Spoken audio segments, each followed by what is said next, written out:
L'halitose, communément appelée la mauvaise haleine, est une réaction désagréable mais fréquente de l'organisme.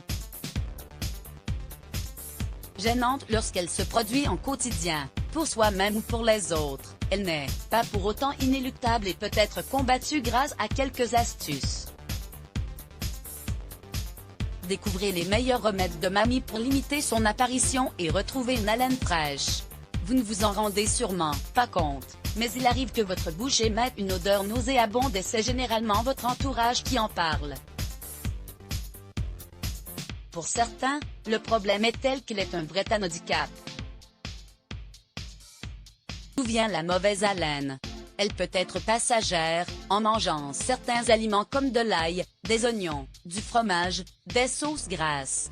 Mais, si vous ressentez ce phénomène de manière constante, une haleine malodorante est en elle-même le symptôme d'une affection et les causes sont bien multiples. Une dentition encrassée de tartre, de caries ou autres affections buccales bénignes. Les creux dans les dents sont de vrais nids à résidus alimentaires qui stagnent et pourrissent dans votre bouche. Avoir une bonne hygiène bucco-dentaire est primordial pour éradiquer les bactéries. Brossez-vous les dents et la langue régulièrement, puis faites des bains de bouche. Les reflux gastro-œsophagiens, les dérèglements biliaires mais aussi l'usage du tabac et de l'alcool ainsi que le fait de rester à jeun, odeur d'acétone, sont les causes les plus fréquentes de mauvaise haleine. Limitez donc la consommation de tabac et d'alcool, susceptibles de produire des émanations fétides de l'estomac. Mâchez. Pour une solution simple, mais de courte durée, mâchez du chewing-gum. Cela augmente l'afflux de salive et diminue ainsi les mauvaises odeurs. Il existe également des bonbons rafraîchissants sans sucre. Et n'oubliez pas le fil dentaire. De l'eau. S'hydrater abondamment, et de manière régulière aide à avoir une meilleure haleine.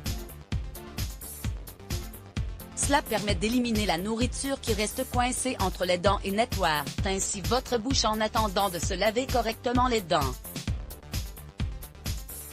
N'oubliez donc pas de boire de l'eau après chaque repas. Objectif fraîcheur. Au réveil, c'est le pire. Point d'exclamation la nuit, la sécrétion de salive est moindre et l'on se retrouve avec la bouche pâteuse.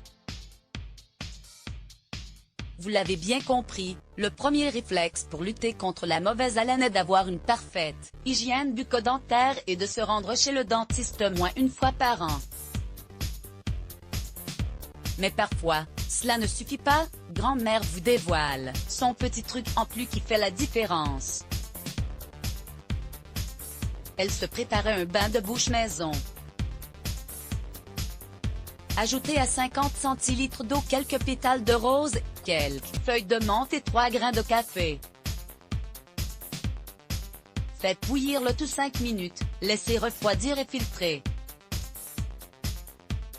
Utilisez cette lotion 2 fois par jour. Si vous êtes pressé, un bain de bouche au bicarbonate de soude est tout indiqué. Ajoutez-y quelques gouttes d'huile essentielle de menthe poivrée ou d'eucalyptus pour une haleine fraîche. Cela permettra non seulement de combattre la mauvaise odeur de l'halitose mais aussi de neutraliser la prolifération de bactéries, d'avoir les dents blanches et d'éliminer l'odeur désagréable de la cigarette pour les fumeurs. 3 aliments qui luttent efficacement contre la mauvaise haleine au-delà des pastilles à croquer pour neutraliser les odeurs désagréables. Il existe des solutions naturelles et à portée de main pour avoir bonne haleine. On retrouve le thé vert qui se dresse en tête de liste en raison de ses polyphénols qui éliminent les bactéries responsables de l'halitose. Sa teneur en fluor est également idéale pour la santé bucco-dentaire. Anti-infectieuse et antiseptique, la cannelle est une épice utile pour soulager les reflux gastriques qui comptent parmi les causes de la mauvaise haleine. Enfin, le jus de citron est un allié redoutable, pour son action antibactérienne contre les odeurs buccales. Diluez-le toujours à de l'eau pour éviter d'abîmer, ou de fragiliser l'émail dentaire.